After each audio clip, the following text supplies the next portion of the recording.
avons fait ce déplacement justement parce que pour témoigner justement l'importance de cette thématique pour notre continent. Au jour d'aujourd'hui, notre continent, alors que c'est un continent qu'on dit l'Afrique nourricière ou l'Afrique grenier du monde, souffre encore de malnutrition. C'est vraiment malheureux et il fallait que vraiment un chef d'État puisse prendre les choses en main pour qu'il puisse inscrire cette thématique dans l'agenda de l'Union africaine, chose faite par son Excellence M. Alassane Ouattara, que nous remercions au nom du gouvernement de la République de Djibouti, mais également du peuple africain tout en entier pour cette prise en charge vraiment et la hauteur dans laquelle il a souhaité que cette problématique soit traitée.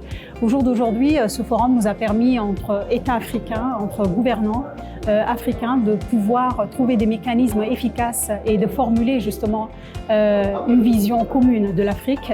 Elle vient à point nommé puisque nous avons également dans ce contexte la nouvelle zone de libre-échange africaine qui est la ZLECAf.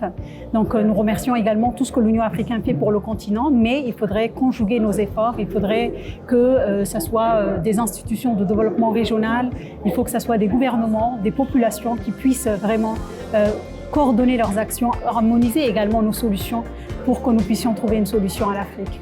Bien sûr, nous faisons appel à tous les partenaires au développement. En premier lieu, donc, la Banque africaine de développement, qui est la banque de notre continent. Il faudrait que cette question de la nutrition et de la sécurité alimentaire puisse vraiment être au cœur de leur action. Et d'ailleurs, elle l'est déjà. Parmi les 4 axes prioritaires de la Banque africaine de développement, il y a justement la protection sociale, le développement social et la nutrition. Elle fait même partie de 2 axes différents, si ma mémoire est bonne. Et vraiment, nous souhaitons que tous les partenaires au développement, aussi bien hors continent que continent, mais surtout, le message que je voulais vraiment profiter, c'est vraiment m'adresser aux investisseurs, qu'ils soient africains ou étrangers, pour qu'ils puissent prendre la question de la sécurité alimentaire et nutritionnelle comme une question d'abord commerciale, rentable, parce que nous sommes dans un territoire ou dans un continent qui a vraiment des terres arables, il y a de quoi exploiter, c'est commercial et il ne faudrait pas prendre la nutrition comme un combat que doivent mener seulement les gouvernements ou les populations face à leur désarroi, mais ça doit être également une question d'investissement, de commerce et trouver l'opportunité là où elle est. Donc voilà, c'est mon message.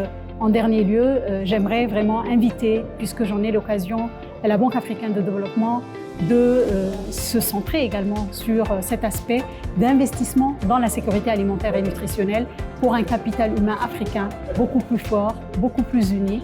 Et nous allons, Inch'Allah, mener ce combat ensemble entre Africains et nous espérons et nous ambitionnons vraiment de le réussir tous ensemble.